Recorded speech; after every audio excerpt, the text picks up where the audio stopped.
آپ سن رہے ہیں کتاب خوشبو کا گھر کوئی نہیں۔ تائی جی، میری ماما کو کچھ کہنے کی ضرورت نہیں ہے۔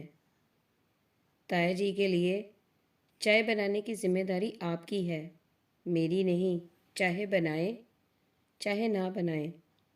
وہ فوراً کورا کرا جواب دے کر پیر پٹکتی باہر نکل گئی، مگر یہ اس کی بھول تھی کہ وہ اکڑ دکھا کر باہر نکل سکتی ہے، اور تائی جی کے جسم کا حجم جس قدر پھیلا ہوا تھا اور گھٹنے ان کو اٹھتے بیٹھتے تنگ کرتے تھے، اس کا یہ مطلب نہیں تھا کہ وہ لپک کر اس کی درگت نہیں بنا سکتی۔ ابھی اس نے کچن کی دہلیز عبور کر کے قدم اپنے کمرے کی طرف بڑھائے ہی تھے کہ پیچھے سے تائی جی نے اس کی قمیض پکڑ کر اس کا سر اپنی طرف گھمایا اور کھینچ کر 2 تھپڑ تڑاک تڑاک اس کے گالوں پر جڑ دیے۔ نہ، ماں کو کچھ نہ کہوں جو تجھے اس دنیا میں چھوڑ کر چلی گئی۔ دنیا تیرے آگے ٹرے سجا سجا کر پیش کرے گی، نواب زادی کے ناز اٹھائے گی۔ اسے کچھ نہ کہوں اور تجھے بھی ویسے ہی چھوڑ دوں کہ تو جدھر چاہے شتر بے مہار کی طرح سر نہواڑ کر بیٹھ جائے۔ میں نے تیرا اچار نہیں ڈالنا جو تجھ سے کوئی کام نہ لوں، تجھے تخت پر بٹھا کر تیرے نخرے اٹھاؤں۔ چل دفعہ ہو اندر اور چائے بنا۔ انہوں نے ایک دھموکا اس کی کمر پر جڑا اور کچن کی طرف زور سے دھکا دیا کہ وہ اندر جانے کے بجائے وہیں دیوار کے ساتھ لگ کر چیخ چیخ کر رونے لگی۔ ڈرامے باز، تیری میں نے کھال کھینچ لی ہے جو یوں چیخ چیخ کر محلہ اکٹھا کرنے لگی ہے۔ میں کہتی ہوں اندر دفعہ ہوتی ہے کہ نہیں؟ تائی جی نے آگے بڑھ کر جو زور سے اس کی کلائی مڑوڑی، اس کی چیخ نکل گئی۔ کیا ہو گیا؟ صبح ہی صبح کیا چیخو پکار شروع کر دی ہے تم دونوں نے؟ ایک چائے مانگی تھی غلطی سے، اپنے سیاپے ڈال کر بیٹھ گئی ہیں۔ تایا جی بلند آواز میں دھاڑتے ہوئے باہر نکلے۔ اب اندر دفعہ ہوتی ہے یا پٹواؤں تایا کے ہاتھوں؟ ساری چوکڑی بھول جائے گی نامراد کو۔ نفرت بھری شدید دھمکی کام کر گئی۔ تایا جی کی اس رات کی مار اسے ابھی بھی دن میں ڈرا دیتی تھی۔ وہ سسکیاں لیتی اندر کچن میں چلی گئی۔ نہ کیا ہوا تھا اسے صبح صبح، کون سا دورہ پڑا تھا؟ وہ چیخ چیخ کر نحوست پھیلا رہی تھی۔ تایا جی ان دونوں کے بیچ آ کر سر پر کھڑے حقارت سے بولے، ہونا کیا تھا؟ میں نے لینڈ لارڈ زادی کو غلطی سے کہہ دیا کہ چائے بنا لو۔ آگے سے وہی ادائیں مجھے دکھا کر بولی، مجھے تو چائے بنانا نہیں آتی۔ مجھ کرم و جلی کے منہ سے نکل گیا، کیا ماں نے نہیں سکھائی؟ بس پھر کیا تھا؟ چیخ چیخ کر یہ ڈرامہ کرنے لگی۔ تائی جی کا جھوٹ اسے مزید آگ لگا گیا، مگر اب اس آگ میں اسے اپنا آپ ہی جلانا تھا۔ کسی اور کو اس کی آنچ بھی نہیں پہنچ سکتی تھی۔ مکر کر رہی تھی اس رات کی طرح۔ دیکھا کیا ہنگامہ کیا تھا اس نے اس رات پھپھو اور ماسی کے سامنے، ہمیں ذلیل کروایا تھا۔ میں تو اسے بڑی بھولی بھالی سمجھتی تھی۔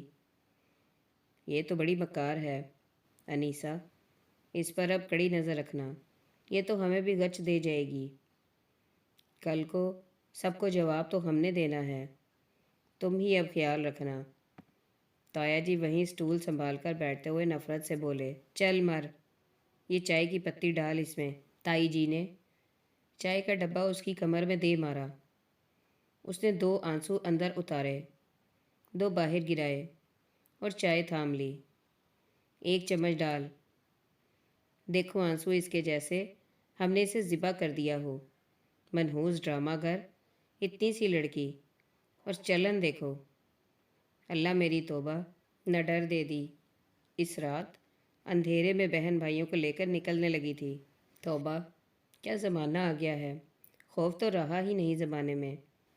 تائی جی اس کے سر پر کھڑی کانوں کو ہاتھ لگا رہی تھیں۔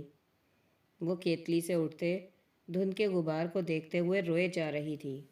چینی ڈال اب اس میں، اب کھڑے دریا بہا رہی ہے، میں کہتی ہوں ابرار کے ابا یہ تو مجھے بہت تنگ کرے گی۔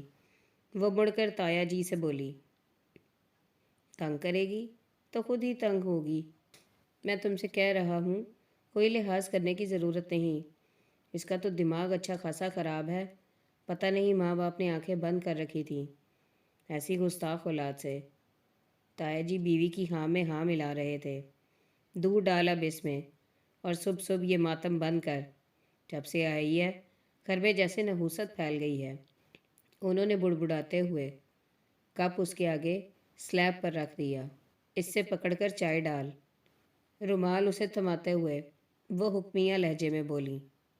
اس نے رومال سے کیتلی احتیاط سے پکڑی۔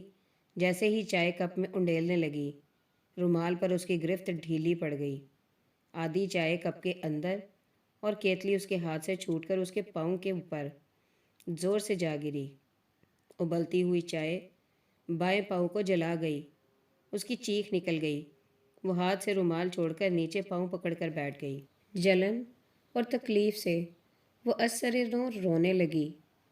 چلو جتنی چائے بچی ہے وہی دے دو، صبح ہی صبح سر میں درد کر دیا ہے تم نے۔ نہ تم خود نہیں بنا سکتی تھی چائے؟ مصیبت۔ تایا جی بیزاری سے اٹھ کر تائی جی سے کپ لیتے ہوئے بولے اور باہر نکل گئے۔ اب بیٹھی کیا اشک بہا رہی ہے؟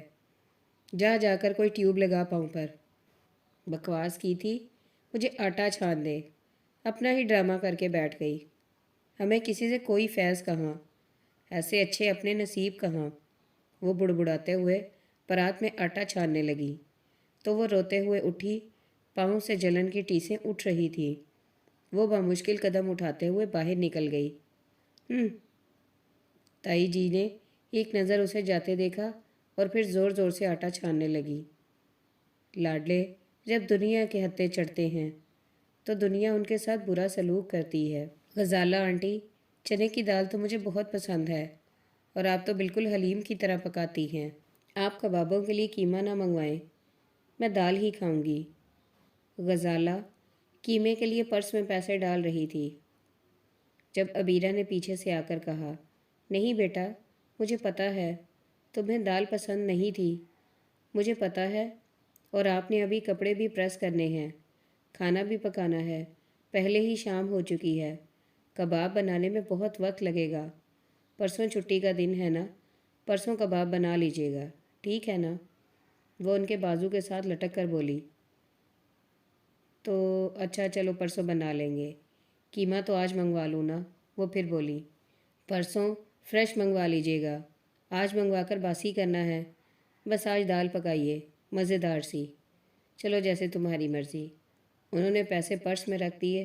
وہ ان کے ساتھ کچن میں آ گئی۔ لائیں میں لہسن چھیلتی ہوں۔ اس نے پلیٹ ان کے ہاتھ سے لے لی۔ چھیل لوں گی، غزالہ ہنس کر بولی۔ چھیل لو گی؟ غزالہ ہنس کر بولی، ہاں تو اس میں مشکل کیا ہے؟ اس نے مسکرا کر کہا اور چھلکے اتارنے لگی۔ کلاس میں کوئی دوست بنی عبیرہ کی؟ وہ پیاز کاٹتے ہوئے بولی، ابھی تو ساری کلاس دوست ہے، کلوز فرینڈز تو کوئی نہیں بنی۔ وہ لاپرواہی سے بولی۔ غزالہ آنٹی، ایک بات کہوں آپ سے؟ وہ کچھ دیر بعد بولی۔ ہاں کہو، کیا بات ہے؟ انہوں نے چولہے پر دیچکی رکھتے ہوئے کہا، غزالہ آنٹی، میں جب پہلے آپ کے گھر آتی تھی ہم رات کو نہیں رہتے تھے، بس دن ہی دن میں واپس چلے جاتے تھے۔ صوبیہ اور تانیہ مجھے بتاتی تھی کہ ہم رات کو مل کر سوتے ہیں، خوب باتیں کرتے ہیں، کہانیاں سناتے ہیں، پہیلیاں بجھاتے ہیں، بڑا مزہ آتا ہے۔ ادھر میں امی الگ الگ سوتے تھے اور ماما کہتی تھیں باتیں نہ کرو، جلدی سو جاؤ، صبح اسکول جانا ہے۔ تو میرا اس وقت بڑا دل کرتا تھا کہ ادھر رہوں، رات کو صوبیہ وغیرہ کے ساتھ سوؤں، ان کے ساتھ باتیں کروں، پہیلیاں بوجھوں اور رات کو دیر تک جاگوں، مگر ماما رہنے ہی نہیں دیتی تھی۔ وہ چپ کر گئی۔ پرانے درد جاگنے لگے تھے۔ ہاں تو بیٹا، وہ بھی صحیح کہتی تھی نا، وہاں تم لوگوں کے اسکول صبح جلدی سٹارٹ ہو جاتے تھے، جلدی اٹھنا پڑتا ہے اس لیے۔ ان کے تو اسکول بھی کچھ لیٹ سٹارٹ ہوتے ہیں، اس لیے یہ رات کو موج میلہ کر لیتی ہیں، غزالہ نے کہا۔ لیکن پھر بھی یہ صبح جلدی اٹھ کر نماز بھی پڑھتی ہیں، اٹھتی تو جلدی ہے نا۔ غزالہ سمجھ نہیں پائی کہ وہ کیا کہنا چاہ رہی ہے۔ غزالہ آنٹی، مجھے نیچے صوبیہ اور تانیہ کے ساتھ بہت مزہ آتا ہے، آپ پلیز وہ جو بیڈ کا آرڈر دیا ہوا ہے کینسل کرا دیں، مجھے نیچے سونے میں مزہ آتا ہے، اور پھر گرمیوں میں تو سب چھت پر اوپر سوئیں گے نا، میں نیچے اکیلی کیسے سوؤں گی، اور پھر اس پر تو گرمی لگے گی نا، اور اب تو سردیاں ختم ہونے والی ہیں، آپ انکل سے کہیں کہ بیڈ کا آرڈر کینسل کرا دیں۔ اب بات غزالہ کی سمجھ میں آئی تھی۔ انہوں نے ایک شرمندہ سی نگاہ اس پر ڈالی۔ پر بیٹا، اب تو وہ بیڈ آج کل میں آنے والا ہے، اس طرح تو آرڈر کینسل نہیں ہوتا، غزالہ نے سمجھایا۔ غزالہ آنٹی، میں نے بتایا نا کہ بیڈ تو 1 ماہ بعد بیکار ہو جائے گا، گرمی کی وجہ سے، وہ اصرار سے بولی۔ آپ انکل کو منع کر دیں۔ بیٹا ایسے تو وہ آرڈر کینسل نہیں کرے گا، اس نے کچھ پیسے لیے ہوئے ہیں، اس طرح وہ پیسے نہیں لے گا، اس لیے بیڈ آ جانے دو۔ نمک مرچ ہنڈیا میں ڈال کر انہوں نے ڈھکن رکھ دیا۔ تو ان پیسوں کی ہمیں کتابوں کی الماری بنوا دیں، ہم سب کو ضرورت بھی ہے اور اچھی بھی لگے گی۔ اس نے فوراً تجویز پیش کی۔ ہاں یہ بھی اچھا آئیڈیا ہے۔ اچھا، میں تمہارے انکل سے بات کروں گی آج، اگر وہ مان گئے تو الماری بنوا لیں گے۔ انہوں نے حامی بھری تو جیسے عبیرہ کو سکون آ گیا۔ چلو اب تم اٹھو، کافی ٹائم ہو گیا ہے، بیگ کھولو اور جا کر اپنا ہوم ورک شروع کر دو، میں ابھی آ رہی ہوں، اور دیکھو وہ سب بھی پڑھ رہی ہیں یا نیرا کھیل تماشا ہو رہا ہے۔ انہوں نے اسے اٹھایا تو وہ جی اچھا کر کے اٹھ کھڑی ہوئی اور باہر نکل گئی۔ وقت کتنا بڑا استاد ہے، وہ باتیں جو ہم دن رات لگا کر ان بچوں کے ذہن نشین نہ کرا سکتے، وقت نے ایک ہی جھٹکے میں سب کچھ سکھا دیا ہے۔ عبیرہ کتنا بدل گئی ہے، ساری ضدیں، سارا اکڑ پن بھول گئی ہے۔ ماں باپ ہوتے تو دیکھ کر حیران رہ جاتے۔ اللہ اس کی آئندہ کی زندگی بہتر کرے۔ غزالہ اسے جاتے دیکھ کر سوچ رہی تھی۔ کیا نام ہے تمہارا؟ فضا؟ لڑکی ادھر آؤ۔ گاؤ تکیے سے ٹیک لگاتے ہوئے ممی نے اسے پکارا۔ وہ ان کے بیڈ کے سامنے پڑے صوفے پر سر جھکائے بیٹھی تھی۔ جی، وہ آہستگی سے چلتے ہوئے ان کے پاس آ کھڑی ہوئی۔ یہاں بیٹھ کر میرے ہاتھ دباؤ۔ انہوں نے جھریوں سے بھرے ہاتھوں والی پتلی سفید کلائیاں اس کے آگے کر دیں۔ وہ بیڈ کے کنارے ٹک کر اپنے چھوٹے چھوٹے ہاتھوں سے ان کے ہاتھ دبانے لگی۔ تمہارا نام فضا ہے نا؟ حالانکہ تمہارا نام تو چڑیا ہونا چاہیے تھا۔ معصوم سی سہمی ہوئی، بے ضرر سی، وہ اسے غور سے دیکھتے ہوئے بولی۔ وہ بدستور سر جھکائے ہاتھ دباتی رہی۔ لیکن نہیں، چڑیا تو چوں چوں کرتی ہے، اس کی ننھی سی چہکار سے سارے آنگن میں شور شرابہ ہو جاتا ہے، اور تم تو بالکل گمسم ہو، چپ چاپ، اس لیے تمہارا نام کوئی اور ہونا چاہیے۔ میری نواسی کو دیکھا ہے تم نے؟ سارا کو؟ اس کا نام سارا نہیں، شیطان کی خالہ ہونا چاہیے۔ اس کمرے میں آتی ہے، منٹوں میں سارے کمرے کو تہس نہس کر دیتی ہے، اور بچے تو ایسے ہی اچھے لگتے ہیں، ہنستے کھیلتے، شرارتیں کرتے۔ تم کیوں اتنی چپ ہو؟ کسی سے ڈرتی ہو؟ وہ میٹھی آواز میں بولتے ہوئے مسلسل اسے دیکھے جا رہی تھی۔ اس نے نفی میں سر ہلا دیا۔ بہن بھائی یاد آتے ہیں؟ انہوں نے اس کی دکھتی رگ پر ہاتھ رکھ دیا۔ وہ چپ رہی۔ ہاں، جھکی آنکھوں میں نمی اتر آئی۔ وقت بڑا ظالم ہے، اتنی ننھی سی کونچ کو ڈار سے جدا کر دیا۔ بچے، جدائی کے زخم بھرنے میں کچھ وقت لگے گا نا، وہ آہستہ آہستہ آواز میں بولی۔ ابو امی یاد آتے ہیں؟ ان کا سوال پہلے سے بھی زیادہ ظالمانہ تھا، اور آنسو اس کی آنکھوں سے ٹپک کر ان کی جھریوں والے ہاتھوں پر آ گرے۔ انہوں نے ایک نظر ان موتیوں کو دیکھا جو آنکھوں سے نکل کر محض پانی بن گئے تھے۔ چلو اداس نہیں ہو، مجھے اپنے امی ابو کی باتیں بتاؤ۔ انہوں نے اس کی آنکھیں صاف کرتے ہوئے اسے بہلایا اور نفی میں سر ہلا دیا۔ کیوں؟ وہ چپ رہی۔ ہاں، درد بڑھتا ہے، یوں زخم کو بار بار کریدو تو، انہوں نے آہ بھر کر کہا۔